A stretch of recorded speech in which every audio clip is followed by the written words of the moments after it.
PUBG Mobile'da agar siz Barclay'ni topolmayotgan bo'lsangiz, unda bu video siz uchun. Birinchi biz Grhonusni mana bu robot turgan joyiga tushib olishimiz kerak bo'ladi. Hozir tashlayman o'zimni. Tushib olganimizdan so'ng hozir boramiz. Barclay'ni ko'plari topolmayapti-ekan. Uni ali boshini ustiga bormaslik kerak. Hozir o'zim ko'rsatib o'taman. Aynan shu joyga mana turibdi.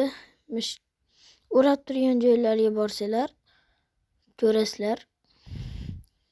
Mana Barclay shunday qilib topishinglar mumkin. Bu lig kartasiniki.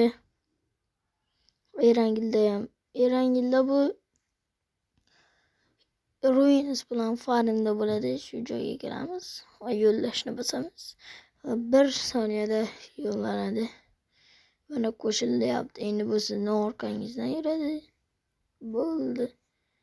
Keyin endi bu sizning orqangizdan, bu sizniki. Video yoqqan bo'lsa like va obuna.